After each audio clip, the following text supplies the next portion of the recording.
In the name of Allah, who is the most beneficent and the most merciful, I hope that you are in a good best health and spirit. This is me, Abdul Rahman Yasin. बात करेंगे BS optometry scope in Pakistan. BS optometry के मुख्तलिफ names हैं। इसको doctor of optometry भी कहा जाता है, इसको VN साइंस भी कहा जाता है, इसे क्लिनिकल ऑप्थोमोलॉजी भी कहा जाता है और इसे BS ऑप्टोमेट्री भी कहा जाता है। BS ऑप्टोमेट्री कुछ इदारों के अंदर 5 साल की ऑफर की जा रही है और कुछ इदारों के अंदर BS की ऑफर की जा रही है, लेकिन जो आपको डिग्री मिलती है वो BS की डिग्री मिलती है। ऑप्टोमेट्री के अंदर आप क्या कर सकते हैं, आपकी डोमेन क्या है, आप किस तरह वर्किंग कर सकते हैं, एलिजिबिलिटी का क्राइटेरिया क्या है, all about that we discuss in this video. So सबसे पहले हमें ये तारुफ की ज़रूरत है कि ऑप्टोमेट्री का तारुफ क्या है। याद रखिए जिस तरह की BDS है, bachelor of dental surgery, BDS का काम दांतों के लिए है। जो BDS डॉक्टर होते हैं वो दांतों का काम करते हैं, क्योंकि दांतों की डिजीज, दांतों का ट्रीटमेंट, जितनी भी मामले होते हैं दांतों की सर्जरी, वो कौन करते हैं, वो BDS करते हैं। अच्छा, इसी तरह ये समझाने के लिए मैं बता रहा हूँ, इसी तरह जो ऑप्टोमेट्री है ये स्पेशली तौर के ऊपर आंखों, जो आइज की जो डिजीज होते हैं, आइज की जो ट्रीटमेंट होती हैं, आइज के जो डायग्नोसिस होता है, ये उसको डील करते हैं। ठीक है, इसका स्कोप बहुत ज़्यादा है। अब इसको मैं कैसे, इसका स्कोप मैं डिफाइन करता हूँ। ये वो फील्ड है जिसके अंदर आप इंडिपेंडेंट हैं, आप मुख्तलिफ अलाइड हेल्थ साइंसेज के प्रोग्राम्स में एडमिशन लेते हैं, उनके अंदर आपको इंडिपेंडेंटली वर्क करने की अथॉरिटी नहीं होती आपके पास। लेकिन ये एक ऐसा प्रोग्राम है, इस तरह एक डेंटल टेक्नोलॉजी इस तरह की प्रोग्राम है कि आप उसमें भी इंडिपेंडेंटली आप क्लिनिक कर सकते हैं। ऑप्टोमेट्री के अंदर भी आपके पास अथॉरिटी होती है, आप चाहें तो जॉब कर लें, आप चाहें तो अपना क्लीनिंग कर सकते हैं। इसके अंदर आप कर क्या सकते हैं, आप पेशेंट की आंखों को तमाम जितने भी डिसऑर्डर्स हैं आप उसको डील कर सकते हैं, उनका डायग्नोस कर सकते हैं, उनका ट्रीटमेंट कर सकते हैं। विजन जो है ना आज के दौर के अंदर एक बहुत बड़ा बढ़ता हुआ मसला है। ठीक है, सो नज़र आप देखते हैं कि हर बंदे की वीक है और नज़र आंखों का मामला जो है ना वो, इसके बहुत सारे डिसऑर्डर्स हैं। अगर आप इसको समझें, अगर आप इस फील्ड में आकर देखें तो विजन के बहुत सारे मसाइल हैं, मोतिया के बहुत सारे मसाइल हैं, यानी कि ये भी एक पूरी एक फील्ड है जिस तरह के बाकी फील्ड्स हैं। इस तरह की ये ऑप्टोमेट्री एक बड़ी एक जिद्दत की फील्ड है और मैं समझता हूँ ये बड़ी फील्ड से बेहतर फील्ड है।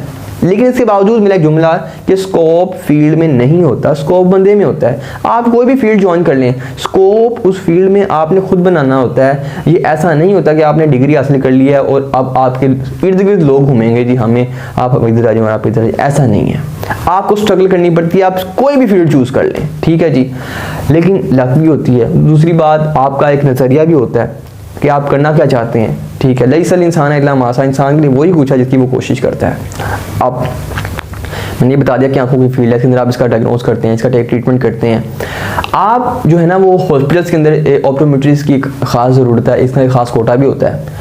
अच्छा, इसकी गवर्नमेंट जॉब्स भी आती रही हैं, बीच में रुक भी गई हैं और फिर कहीं ना कहीं आती रहती हैं गवर्नमेंट जॉब्स। प्राइवेट जॉब्स तो इसकी होती ही हैं, ऑब्वियसली बात है। और इसके अंदर ये इनके अराउंड 3 साल का जो ड्यूरेशन होता है और ये चौथा साल होता है ना, वो आपका प्रैक्टिस का जो है ना वो साल होता है। वो आपकी जो है ना वो इसकी कह लें कि जो हाउस जॉब कह लें आप इसे, यहाँ पे इंटर्नशिप कह लें, ये वो दौर होता है। ये 4 साल के अंदर लगाने के बाद आप एक ऑप्टोमेट्रिस्ट बनते हैं और आपको जो है ना एक इजाज़त मिलती है कि आप किसी भी हॉस्पिटल के अंदर जॉब करें या आप एक क्लिनिक कर सकती हैं। इसका एलिजिबिलिटी क्राइटेरिया जो है ना वो 45% marks in FAC pre medical, then you are eligible for admission in this programme.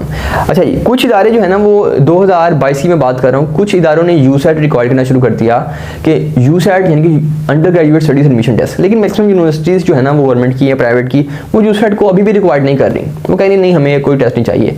लेकिन इदारा जो होता है ना, कोई भी यूनिवर्सिटी होती है, वो अपने लेवल के ऊपर, यूनिवर्सिटी लेवल के ऊपर एक टेस्ट लेती है जो कि बस वो टेस्ट ही होता है। ठीक है, वो उस लेवल का टेस्ट नहीं होता, बस वो टेस्ट होता है, आपने पास करना होता है, मेरिट बनता है गवर्नमेंट यूनिवर्सिटीज़ के अंदर, तो आप जो है ना वो एलिजिबल हो जाती हैं। जब प्राइवेट यूनिवर्सिटीज़ के अंदर भी यही सीन है, वहाँ पर भी, लेकिन वहाँ पर फीस चलती है। सीधी सी बात तो ये है कि वो टेस्ट भी लेते हैं, लेकिन वो फॉर्मेलिटी होती है बाद यूनिवर्सिटी के अंदर।